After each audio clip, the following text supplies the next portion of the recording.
Good afternoon. Today I'm going to be reviewing the Bulova Marine Star Heritage Chronograph. This watch is available at your local jeweller or on the Bulova official website for €999.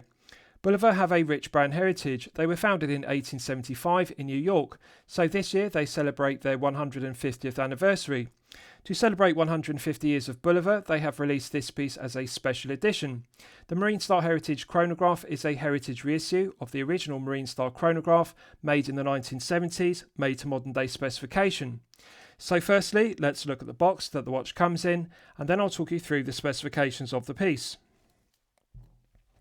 So the watch comes in a watch box which is protected by a black cardboard sleeve, and as you can see on the top of the sleeve it says 150 Bulova, because as I've detailed, they were founded in 1875 and therefore this year they celebrate their 150th anniversary. On the top of the lid to the outer box we have the Bulova text logo, so one removes the lid, pulls down the flap, and you can see the watch box is protected by foam to a good standard. And this is the watch box itself. Pleasant surprise because it's made from solid wood and it has a hinged lid.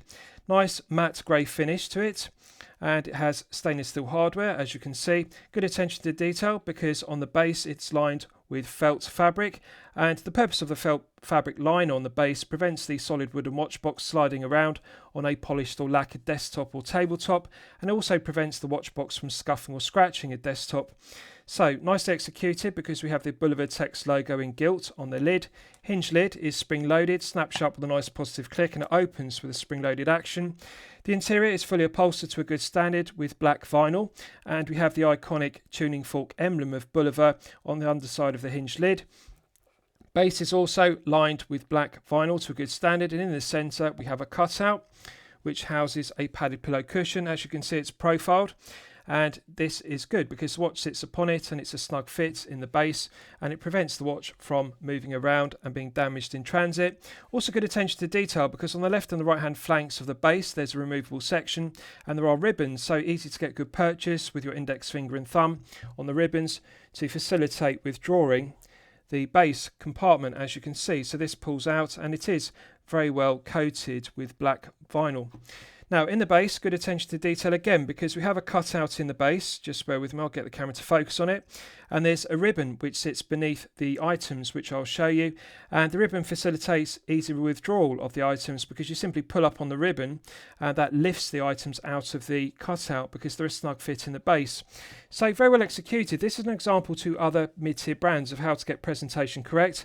I want to give due credit to Bulova here because they could have taken the less expensive default option, as so many mid-tier brands do, between €500 and €5,000. They use the less expensive option of a plastic or cardboard watch box, but this is made from solid wood and it is finished to a very good standard, so immediately one gets the impression that this Marine Star Heritage Chronograph is a high quality piece. So with regards to the items, one gets this booklet and it details the Marine Star Chronograph. So inside it says 150 Bulova because, as I've detailed, this year is their 150th anniversary, and it details the specifications of this piece, and also on the next page it details that this is a heritage reissue. So this piece features some iconic aspects of the original Marine Star from the 1970s. This is the original, and you'll note that the original was 50 metres water resistant. This piece is 200, so it's been updated to modern day specification. But this piece, which is a special edition, features the iconic emblem which is engraved into the caseback. It is an anchor and ship's wheel, as you can see. And also this is an image of the original Marine Star Chronograph from the 1970s, and as you can see visually it looks similar because it has the iconic 10 red stars of the Marine Star on the dial, and also we have the 60-minute ticks on the dive style bezel. So visually it does look very similar, although it was a bicompact chronograph versus having 3 subdials, but you can see the similarity. We also have a loomed triangle on the bezel insert. I'll detail the differences between the original specification and this piece, the heritage reissue of it, but nice to see images of the original because you can see that this special edition does feature the anchor emblem and also the 10 red stars on the dial as per the original from the 1970s.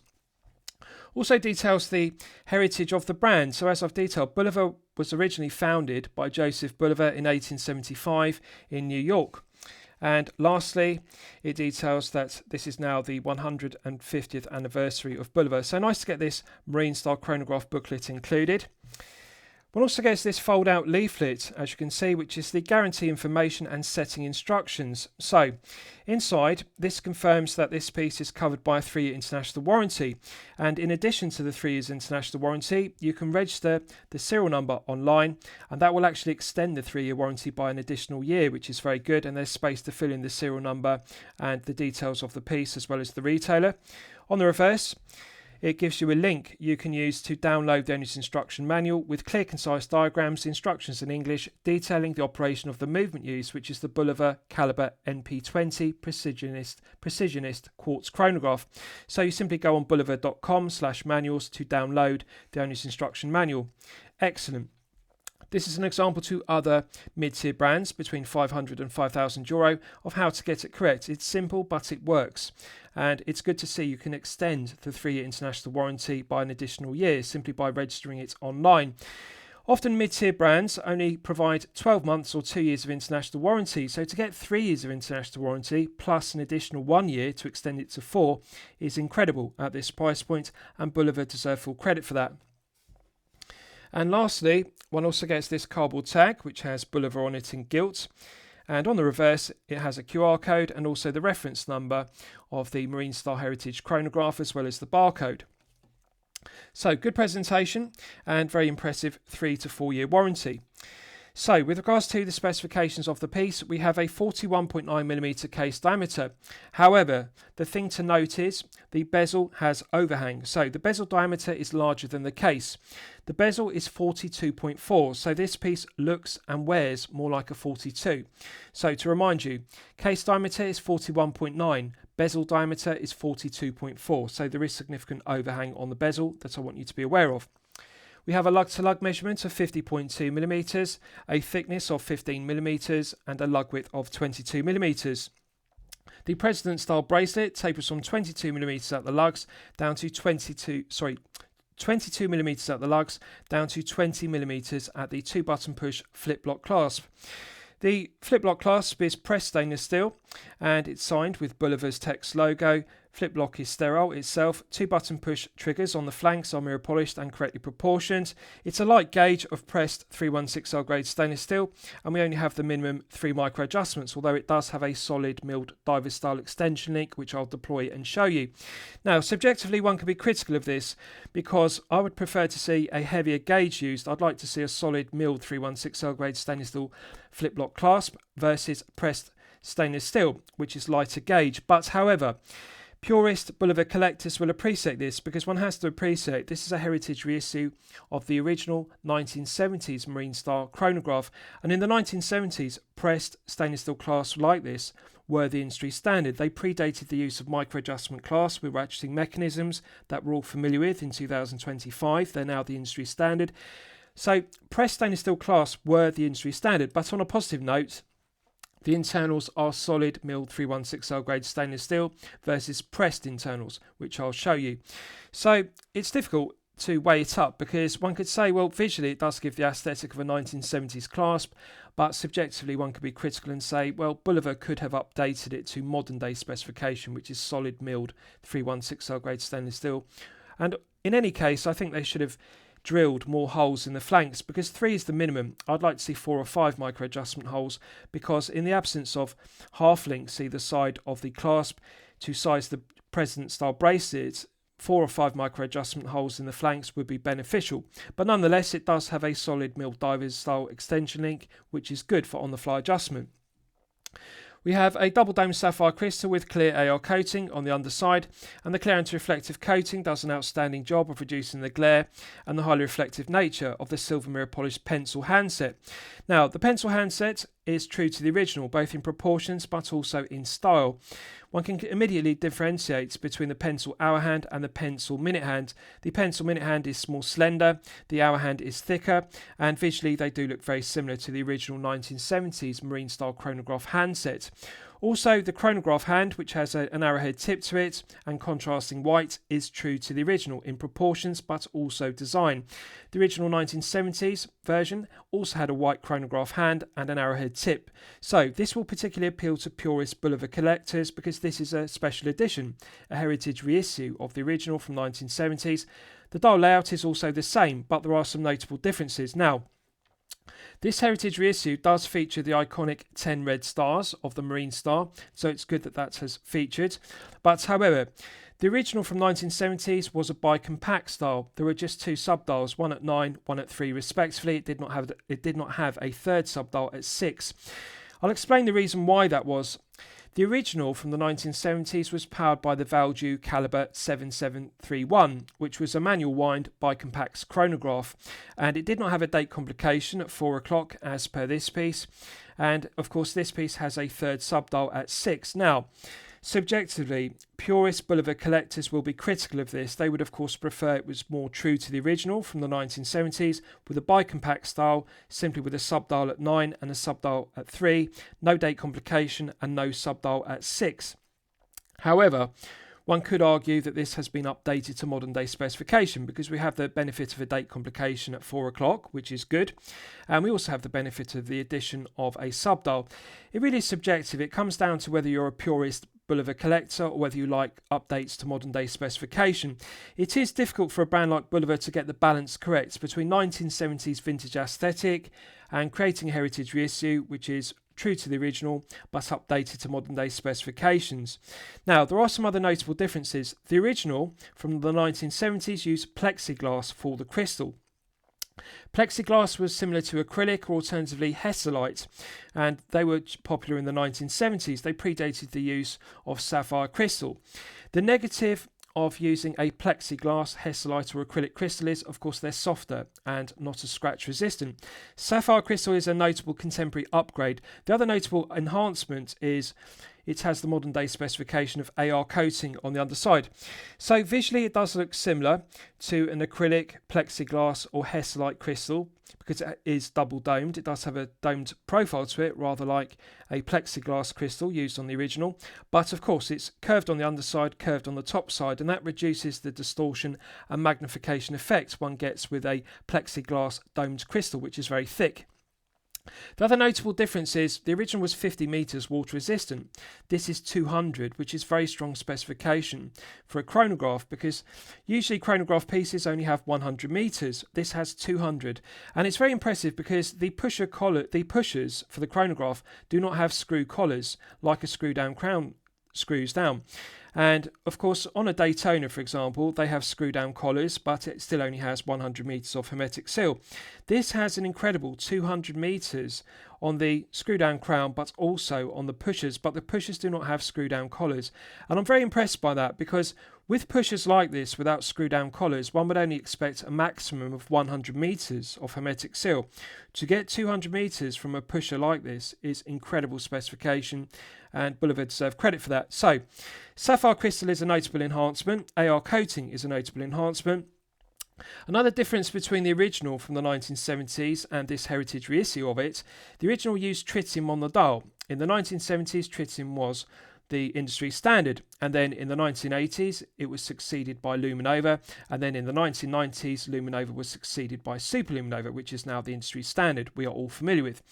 So this uses C3 Superluminova on the printed Arabic numerals and also on the pencil handset, and in the dark it glows green, rather like tritium. So Bulova have made the correct decision. For example, they could have used BGW9, but of course that glows blue. And it wouldn't really fit the vintage aesthetic, particularly on the bezel insert. The original bezel was aluminium, the bezel insert, and they've again updated it. This is sapphire crystal, and of course the benefit of upgrading it to sapphire crystal is it is harder and more scratch resistant. So the bezel insert is obviously an area that's prone to being scuffed and scratched with daily wear and tear, and the original bezel being made from aluminium, which is softer, often was scuffed and scratched, but it did visually look similar. It had 60-minute ticks.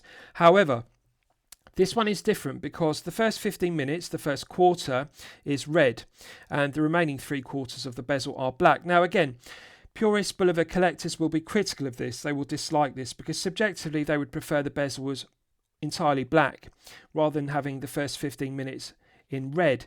It really comes down to your personal taste. Do you like the red quarter or dislike it? I think they should have made it true to the original, upgraded it to sapphire crystal like this, but just kept it black all the way round versus the quarter in red. But from an aesthetic point of view, the red quarter, the first 15 minutes being red, does complement the 10 red stars on the dial as per the original. Now, it's inlaid with a triangle, which is inlaid with C3 Superlume Nova. The original had an aluminium bezel insert, and as an alternative to an applied Lume pip, it also had an inlaid triangle, but of course it was lumed with tritium, which was radioactive, versus C3 Superlume Nova, which performs better because it doesn't patinate with time. So visually looks similar proportions to the triangle. Minute ticks look similar, and the fonts used on the Arabic numerals at 15, 30 and 45 all look true to the original. I'd prefer if it was all black as per the original. Purist Bulova collectors would argue that it should be aluminium as per the original, but again, this is subjective. Now, with regards to the bezel, it's solid 316L grade stainless steel, gear tooth profile and mirror polished. This is correct because the original 1970s marine style chronograph also had a gear tooth bezel. It was also stainless steel and it was also mirror polished. Proportions look exactly the same. The only real difference visually is that this has a sapphire bezel insert. The original had an aluminium bezel insert, but the bezel itself has the same gear tooth profile. Looks aggressive, it's grippy and tactile, and the mirror polishing is done to a good standard. Nice large chamfer which deletes the sharp tips to the gear teeth, and visually it looks exactly the same.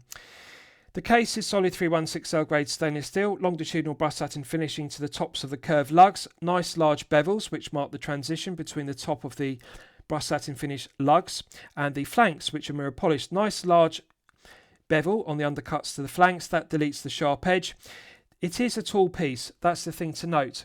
This is 15mm. Now, one has to appreciate the water resistance rating of this piece has been updated. So to put it into perspective, the original 1970s version was 12mm thick, but that was powered by a Valjoux caliber 7731, which was a manual wind bicompax chronograph. So, as it was a manual wind mechanical chronograph, it did not have a rotor on the underside, and therefore the caliber was thinner. Therefore, the case could be made thinner. The other thing is that the original was only 50 meters. Rather than this piece, which is 200. It's 4 times more water resistant than the original. So, of course, the caseback could be made thinner. And, of course, the crystal didn't need to be as thick. This is 200 meters, so it needs a thicker sapphire crystal than the original plexiglass crystal, which only provided 50 meters of hermetic seal. Caseback needs to be thicker to provide 200 meters versus the original caseback, which only provided 50. So one has to appreciate this is 4 times more water resistant. 200 meters versus 50, therefore it is thicker. So the negative is it's 15, so it is a thick piece versus the original at 12, but visually the proportions do look similar. So to clarify, the original was actually a larger diameter case. It was 43mm, and as I've detailed, this one is 41.9, but visually it looks and wears more like a 42 because the bezel has overhang. The bezel is 42.4. So it's visually similar in proportions to the original 43. It's actually smaller in diameter and the bezel is smaller diameter, but it looks the same. The other thing to note is it has the same 22mm lug width as the original 43mm case. So this will appeal to purist Bulova collectors. However, the negative is it is now thicker at 15mm versus the original 12, but there we are. Let's look at the bracelet in detail. So President style bracelet rather than the Jubilee style bracelet has curved profiles to the President style links. Mirror polished centre links are polished to a good standard, and that contrasts with the brushed satin finishing to the outer links, and that contrasts with the flawless mirror polishing to the flanks. Nice curved profile to the President style links, and the use of a President style bracelet makes a refreshing change from using the default option of an oyster style bracelet, Jubilee style bracelet or beads of rice bracelet, which are often used on chronograph and dive pieces. I like the use of the President style bracelet. It's very nicely profiled. Flat on the underside, curved links on the top side. Now, in terms of finishing, beautiful lustre to the outer links, no sharp edge to the top edge or the low edge of the flanks. Bracelet doesn't pull arm hairs, so that's good. Let's check the articulation. Female Putalin links articulate freely, they don't feel stiff or kink. However, they do have some play, so I'd like to see Bulova tighten up the tolerances of the spring bar going through the end links and the centre link in the President style bracelet, because we do have some slight lateral, longitudinal, side to side and up and down play. But on a positive note, they're not stiff and they do articulate well.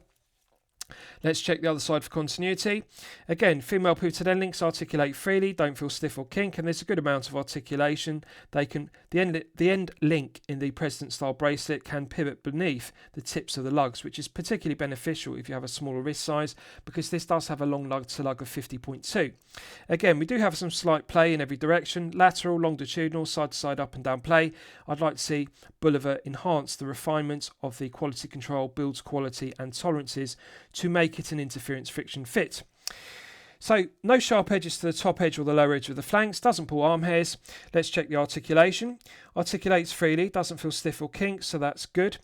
And we have push pins in the bracelet versus screw pins. Now there's split pins versus pin and collars, which is a production cost cutting measure in order to maximise profit margin per piece. I would prefer to see 1.2mm screw pins used because that would tighten up the tolerances, but however, one has to be realistic and expect some production cost cutting measure in order to make this viable to retail at €999. Subjectively, purist Bulova collectors would argue that in the 1970s, push pins were the industry standard. They predated the use of screw pins in bracelets, and therefore this is true to the original, or true to bracelets which were used in the 1970s as per the original. It really comes down to your personal preference. I prefer screw pins. Some collectors prefer push pins for the ease of resizing. Bracelet doesn't rattle, doesn't have excess play, which is good. It's not a sloppy President style bracelet, and I like the articulation. Let's check the other side. Again, articulates freely, doesn't feel stiff or kink, that's the benefit, doesn't pull arm hairs, doesn't have any sharp edges to the top edge or the low edge, so it doesn't scratch the wrist, and it doesn't rattle, doesn't have excess play, it's not sloppy. So, looks good, feels good, and I personally would prefer a more aggressive taper. You'll know this from my previous reviews. My personal preference is for the Perfection Personified 20-16 taper, but however, this is a large head of the piece. It's 41.9, but visually it looks more like a 42 due to the 42.4 bezel. So really what we're looking at is a 42 piece. And if it were on a 20-16 taper, that would not be enough meat on the bracelet. This does really need a 22-18 taper or 22-20 taper to give enough meat on the President bracelet to balance the head of the piece, because it is a very large, heavy head of the piece. Therefore, it does need a heavy bracelet. I think the taper is good at 22-20, but visually it would look more aesthetically pleasing if it were less straight and parallel. I think 22-18 would look better, and it would reduce some of the heft because it's a very heavy piece at 182 grams, but of course it does have a long bracelet. Right, so I'll give you a wrist shot and you can see how it fits on my 8-inch wrist. Now I haven't sized the bracelet, and I'm pleased to report this does come with a very long bracelet. So you can see I can easily slide 2 fingers beneath the bracelet and clasp at all times on my 8-inch wrist. This indicates that this would fit up to a very large wrist size of 9 inches plus. Now bear in mind, I'm on the middle position of 3 micro adjustments on the clasp, so it could actually be extended slightly longer, but you can see this would easily fit a 9-inch wrist. There are enough removable links on the 6 o'clock and the 12 o'clock side to size this down to a minimum 6-inch wrist size up to a maximum 9-inch plus wrist size. There is also a diver's extension link which we'll look at. Now, needless to say, this does dominate the wrist. It is a large piece, as one would expect, and visually it does look like a 42, although the case is 41.9. because the bezel overhangs at 42.4. I would say to you, if you're a collector with a smaller wrist of 6 to 7 inches, you can rule this piece out because it's very large, and of course it does have heft, even though it does have a very long bracelet. 182 grams is very heavy. So what we're looking at is a heavy head of the piece on a heavy, solid President style bracelet. Now, even I would remove 5 to 6 links from this President style bracelet to fit my large 8-inch wrist. Needless to say, if you have a 6 to 7 inch wrist, you would remove 8 to 10 links, and even with a 7 to 8 inch wrist, you're going to be removing 6 to 8 links. So that's going to reduce it to circa 155 to 165 grams, but still it exceeds the 150 gram sweet spot. I'm not going to be critical of that because one has to be realistic. This is a large 42mm piece, and one has to expect it to exceed 150 grams, which is the sweet spot. I would expect this to be circa 160 to 170 grams when sized to a 7 to 8 inch wrist. Taper on the bracelet is okay at 22 down to 20. I think visually it would look more aesthetically pleasing if it had more aggressive taper, as I've detailed. 22 to 18 would look better, but also delete some of the meat. The Clasp is solid milled internals, which I'll show you, but the body of it is actually pressed stainless steel, and as I've detailed, this is subjective. Purist Bulova collectors will appreciate this as like a 1970s 2-button push flip lock clasp. Modern day collectors would prefer a solid mill clasp with micro adjustment. It's subjective, it comes down to what you prefer. In terms of comfort level, the bracelet doesn't feel sharp, doesn't pull arm hairs, and it does articulate well. And of course we do have the benefit of female pivoted end links. They've made the correct decision, because had they used male end links on this very long case, it does have a long lug to lug of 50.2, male end links would have extended the effective end link and made the bracelet have a gap beneath it, but you can see the benefits. The female pivoted end links allow the President style links to articulate close to the wrist. Does curve around the wrist very well. Does have a low profile flat case back, but a very long lug to lug. Even on my large 8-inch wrist, you can see 50.2 exceeds the 48mm sweet spot by 2.2mm. Now, I would have preferred Bulova to shorten the case, because had they reduced it to 48, which is the perfect sweet spot, that would make it more wearable. That would enhance the comfort level and the feel-good factor. At 50.2, it is a long case, so needless to say, if you have a 6 to 7 inch wrist, you can rule it out for two reasons: the diameter at 42, but also the length at 50.2. It really is only suitable for larger wrists of 7 to 8, and ideally 8 inches plus, because long case and also wide case. The other thing to note is it's very thick. It's 15mm, and one has to appreciate it does have a double dome sapphire crystal versus a flat sapphire crystal, but visually it does give the aesthetic of the original plexiglass crystal, which of course was domed, but we have the benefit of it being double domed. It's curved on the underside, so we don't have the distortion and magnification effect of a thick plexiglass crystal as per the original. The AR coating works well and improves the legibility and the clarity, but 15 is thick. And that's something one has to note. Now, you'll know from my previous reviews, 13mm and below is the sweet spot to easily slip underneath a shirt cuff if you wear business shirts. So, at 15mm thick, this is 2mm thicker than the sweet spot of 13. It's going to be more difficult to slide underneath a shirt cuff, and that's something to bear in mind if you intend to wear this as a daily wear piece for long periods of time, such as 8 to 12 hours per day. It is going to be difficult to slip a 15mm thick piece underneath a shirt cuff. That's the reality. If this were slimmer at 13, of course it would slide under a shirt cuff easier and therefore be more practical as a daily wear piece. Of course, you could remove the President style bracelet and wear this on a strap, such as a leather strap or a rubber strap. That would significantly reduce the heft from 182 grams down to circa 130 to 140, and of course that would make this very comfortable and very wearable for long periods of time.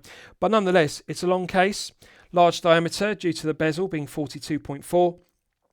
So a 41.9 diameter case, it really does look and feel more like a 42 due to the bezel being larger at 42.4. Wrist presence is there. Feel good factor is good because visually it does look similar to the original, so that will appeal to purist Bulova collectors. Same dial layout, same handset, and of course same contrasting white arrowhead chronograph hand. Of course, they might be critical of the subdial at 3 because the original, subdial at 6 because the original was bi-compacts, it didn't have it, and also the date complication. Also the red quarter, as I've detailed, it's subjective. The original had a fully black bezel. Really comes down to, do you want a purist look, an aesthetic of the original 1970s version, or do you want modern day specifications and contemporary look? So I think they've got the balance correct. I prefer a black bezel, and of course some refinements such as the bracelet taper 22 to 18 would be better, but one has to be subjective. It really comes down to personal taste on that. So let's test the chronograph complication and also the screw down crown execution. So firstly, let's test the chronograph. Pressing the top pusher activates the chronograph, and you can see the white contrasting arrowhead chronograph hand begins to tick around the dial, and you can see the 3 o'clock subdial is now running, so the chronograph is now active. Now the thing to note is, because it is a precisionist quartz chronograph, the sensation is different. It doesn't feel the same as a mechanical chronograph, either an automatic chronograph, alternatively a manual wind mechanical chronograph. And what I mean by that is when you press the pusher, it doesn't click. You don't hear a loud audible click, and also you don't feel a heavy click. What you have to do is you press it and actually hold it just for a second. And this applies to when you start and stop the chronograph. You press it and hold it, and press it and hold it just for a second. What you don't do is press it and release immediately with a snap And for example, you don't get the clicking sensation that you'll be familiar with Seiko VK63 Mecha Quartz movements, because it doesn't have that clicking feeling to it. So you have to press and hold it just for a second, and that will start it. Press and hold it for a second, and that will stop it. It does take some getting used to, but once you become accustomed to it, it works very well. Pressing the lower pusher activates the reset, and if you look at the chronograph hand, you can see it sweeps back round to 60, bang on the 60 second on the chapter ring. So I'm going to test it 3 out of 3 times, because when I check a chronograph, I like to check the alignment of the chronograph hand, and I like to check it 3 out of 3 times to prove the alignment is correct 3 out of 3 times. So I'm going to stop it again and then reset. I like the way it resets by cycling round the dial, which is good. Bang on 60, bang on the centre of the 60-minute mark, and also the 12 Arabic numerals on the dial. I'll check it a third and final time.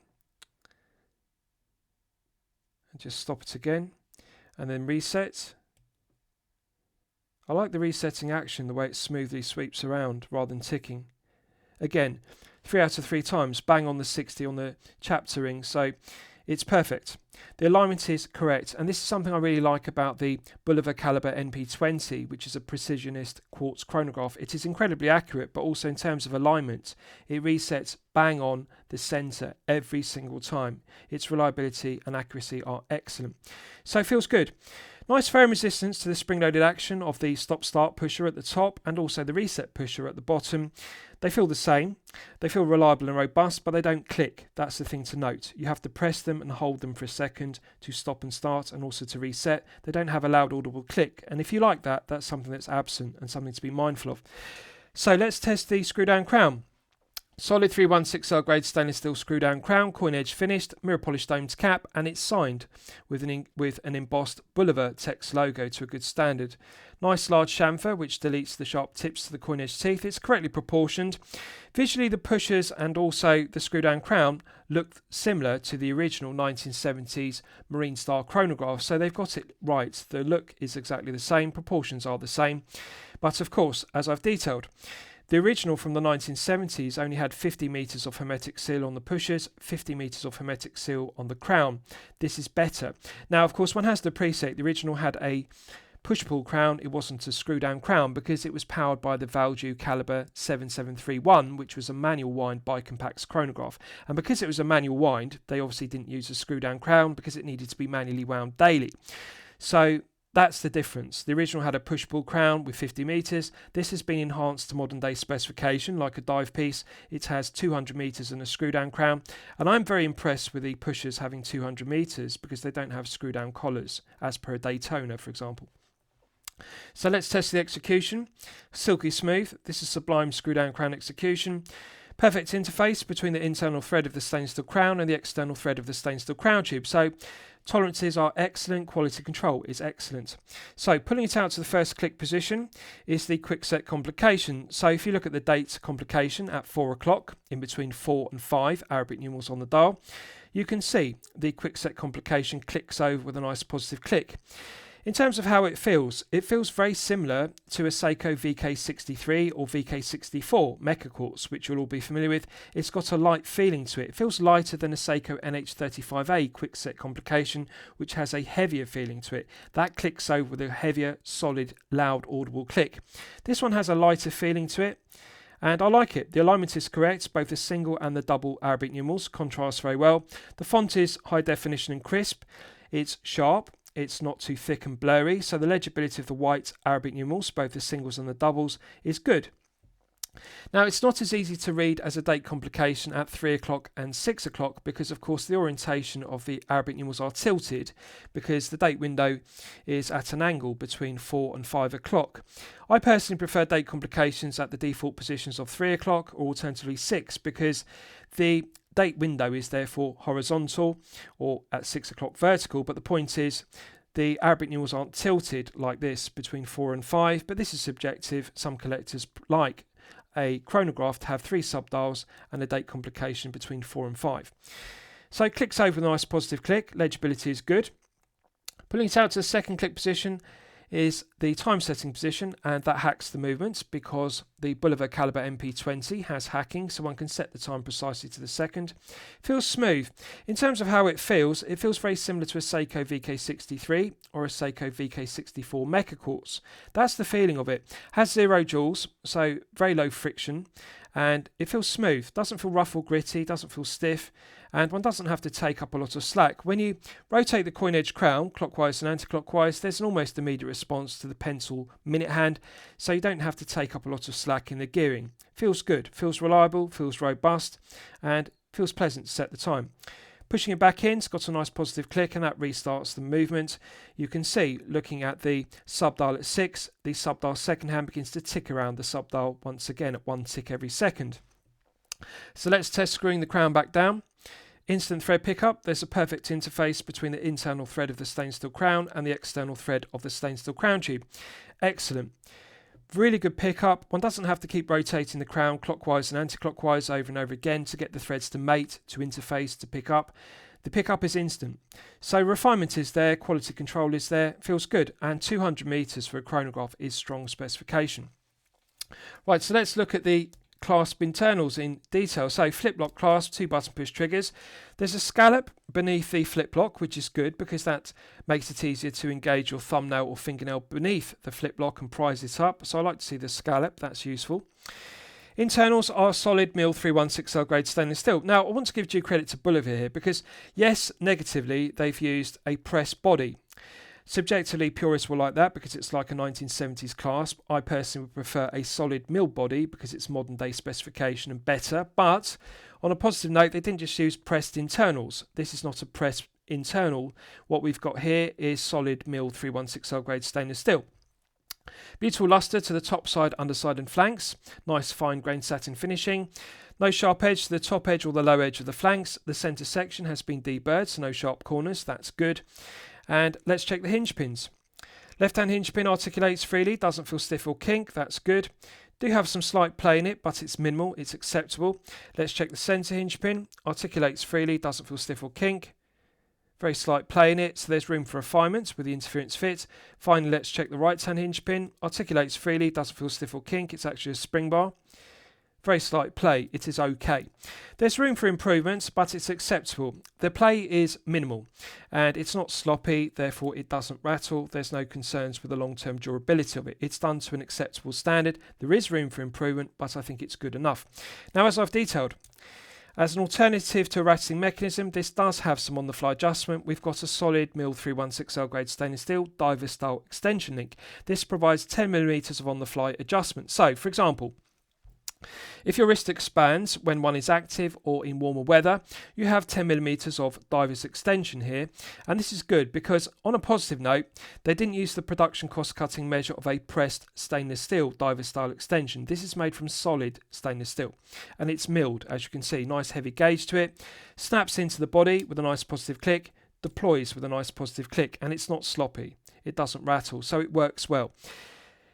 Is it a credible alternative to a ratcheting micro adjustment mechanism? No. It is useful to have 10mm of on-the-fly adjustment, but really I would prefer they updated this to either 4 or 5 micro adjustment holes in the flanks, but ideally a solid mill body with ratcheting mechanism with a button push trigger which is spring loaded, or alternatively a glide lock style clasp. That really is industry standard. It's subjective. Purist collectors might like the vintage aesthetic of this being like a 1970s flip lock clasp. I personally think at this price point in the mid-tier, €999, it should be a ratcheting micro-adjustment clasp. But there we are. Snap shut with a nice positive click, and the flip lock snap shut with a nice positive click. So it works well. No sharp edges to the undercuts to the flanks, so therefore it's not sharp, doesn't scratch the wrist. It's well finished. Beautiful luster to the body. Flawless mirror polishing to the flanks, no sharp edge to the top edge or the low edge. The 4 corners have been deburred and chamfered, so the finishing is good. It's just they need to increase the gauge and use a solid mill body to update it. Let's look at the Caseback. So, as I've detailed, the original marine style chronograph from 1970s had the iconic Marine Star emblem. So we have the emblem is engraved into the case back. It's an anchor with a ship's wheel, and this is the iconic aspect of the Marine Star emblem, and also around it we have the 10 stars, and this is true to the original 1970s Marine Star also had the same anchor emblem and same 10 stars.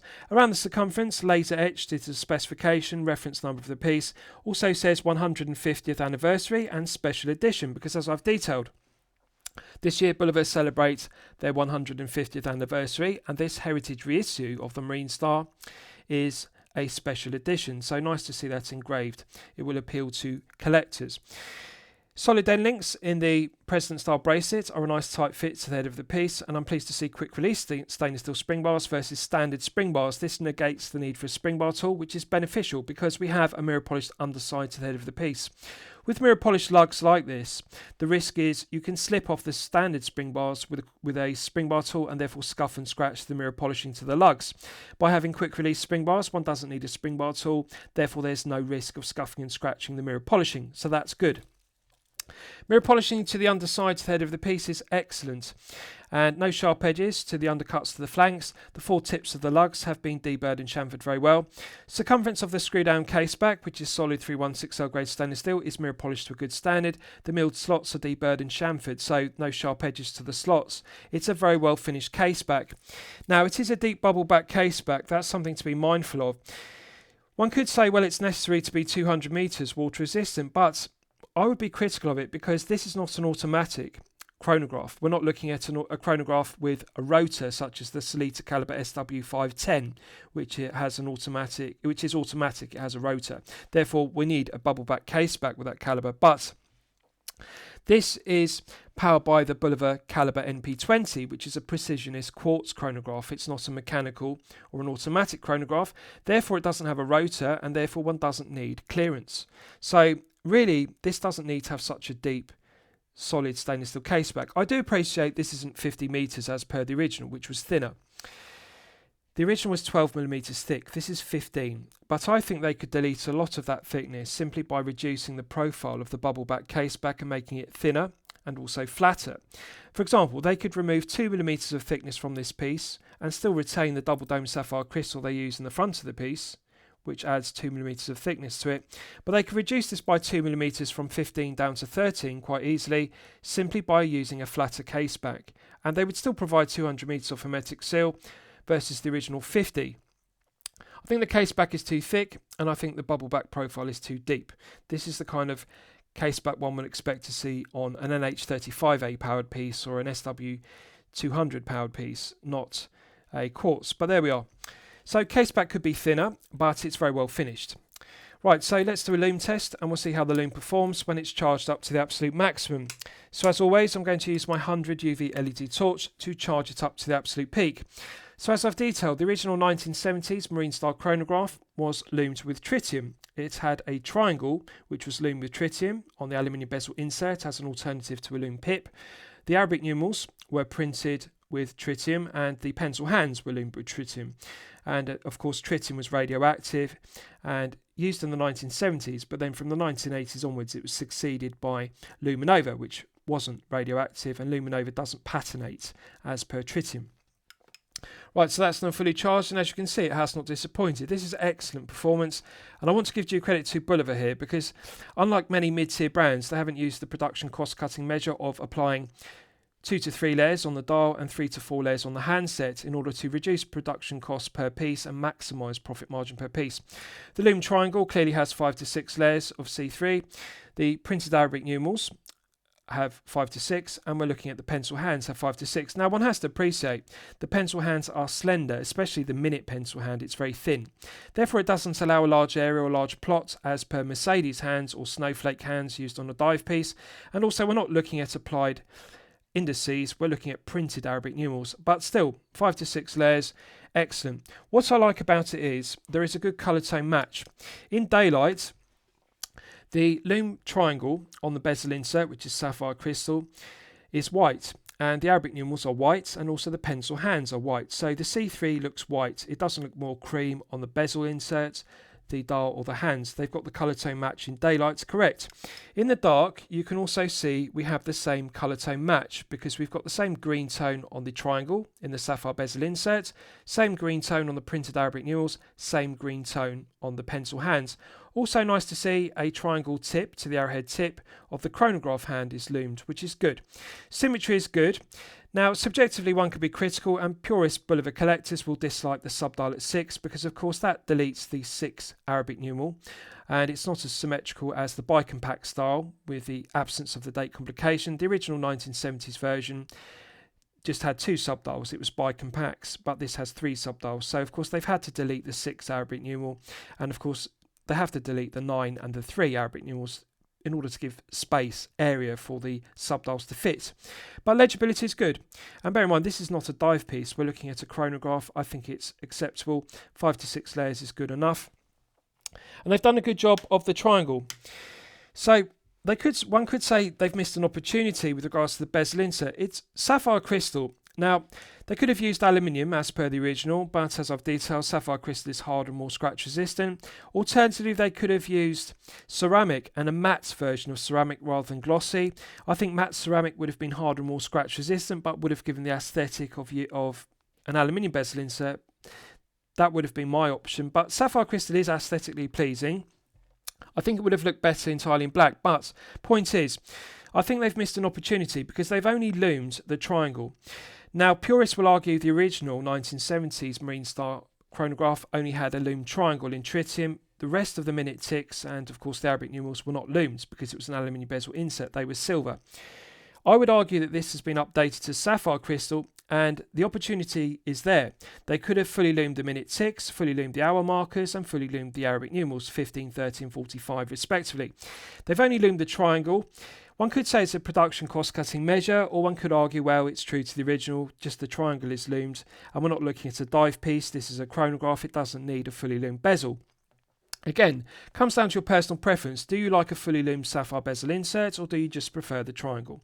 I prefer fully loomed sapphire bezel inserts, but there we are. Right, so let's discuss the movement used because it's one of my favourite aspects of the piece. So this is powered by the Bulova Calibre NP20, which is a precisionist quartz chronograph. So it runs at 262 kilohertz, and if you look at the dial closely, if you look at the subdial at 6, you can see they've printed 262 kilohertz. 262 kilohertz means 262,000 hertz. So, to put that into perspective, this movement runs at 262,000 Hz. A standard quartz movement runs at 32,768 Hz. So, what does that mean in simple terms? Well, the movement used in this piece is circa 8 times more accurate than a standard quartz movement. 262,000 Hz makes it more accurate than the standard quartz running at 32,768 Hz respectively. Circa 8 times more accurate. Incredible accuracy. Has 0 joules. It has hacking, which is useful. As I've demonstrated, works well. Quick set date complication works well. This is incredibly accurate. It is accurate to 1/20th of a second accuracy. Incredible. Better than 1 second accuracy. 1/20th of a second. And that's because it runs at 262 kilohertz or 262,000 hertz. 8 times more accurate than a standard quartz. Battery life is 3 years. So potentially one could purchase this piece and wear it daily for 3 years before needing to change the battery. So 3 years battery life is good for a highly accurate quartz like this, running at 262 kilohertz. 1/20th of a second accuracy is incredibly accurate, and that's what I like above all else about the precisionist quartz chronograph movements such as the MP20. They are incredibly accurate. Made in Japan, no negatives to it whatsoever. Quick set complication works well, hacking works well, setting the time works well, and I've tested the chronograph alignments of the chronograph hand 3 out of 3 times. It resets bang on 60 on the chapter ring 3 out of 3 times. Alignment is good, reliability is good. It is a reliable, well-proven workhorse precisionist quartz chronograph. I like everything about it. The NP20 is an excellent choice and the correct choice at this price point of €999. So, Lastly, I'll summarise the piece. What do I think of it overall? Well, when I'm considering reviewing a watch on my channel, the watch should meet 2 criteria. It should be both excellent quality and excellent value at the respective price point. So, lastly, the one thing I haven't checked, and I want to test, and I've left it to last for good reason, is the bezel execution. Now, to clarify, the original 1970s Marine Star chronograph had a bidirectional bezel. So it was friction based, it did not click. It predated the use of clicking bezels. So to clarify, in the 1970s, often dive pieces and also chronographs with rotating bezels had bidirectional friction bezels. They predated the use of 60 click and 120 click unidirectional bezels. This one has been updated to modern day specification. It doesn't have a bidirectional friction bezel as per the 1970s original. This has a unidirectional 60 click bezel. Now, one could be critical of this not being the contemporary 120 clicks as per the modern day standard in 2025 for dive pieces, but it has 60 clicks. Nice, loud, audible clicks. Feels good, feels solid, reliable and robust. No lateral side-to-side play, no back play. Feels smooth, doesn't feel rough or gritty, but the clicks do feel much heavier. I personally prefer 120 clicks because the clicks feel finer, they feel more refined, they feel smoother. Collectors might appreciate the 60 clicks because it gives the bezel a more vintage feel. 60 click bezels were used in the 1980s and 1990s and then of course succeeded with 120 click bezels. Let's check the alignment. Perfect. The Lume's triangle perfectly aligns with the 60-minute mark on the chapter ring. So feels even all the way through the 360 degrees of rotation, doesn't get heavier or looser, and medium resistance, very similar to a Seiko 5KX, feels lighter than the Steinhardt Ocean 139 to put it into perspective. So the balance is correct. Doesn't feel too heavy, doesn't feel too light, even through the 360 degrees. No lateral side-to-side play, no back play, perfect alignment. Excellent. So quality control is there with this piece. Bezel execution is good, screw down crown execution is good, pushers are good, 200 meters is strong specification. The negative is it's a large case. It's a long lug to lug at 50.2 and it's also a thick case at 15. I'd like to see a V2 version of this slimmed down to 13 with a 48 lug to lug and reduce some of the meat on the bracelet, a 22 down to 18 taper, which would be more aggressive than the 22 to 20, but this is subjective. I'm going to declare it good quality and I'm going to declare the value as okay. I think in order for it to be excellent quality and excellent value, it would need to have some refinements. And really the refinements I'd like to see are tightening up the tolerances of the end links, tightening up the bracelet, and also updating the clasp to a solid mill body with ratcheting mechanism. And that then I would upgrade it to excellent quality and excellent value, but it needs some refinements. But good quality piece overall, value is okay at €999. So I'm going to recommend it to you for consideration. I hope you've enjoyed my review of the Bulova Marine Star Heritage Chronograph. Please feel free to post your own comments below the video. Thank you for watching.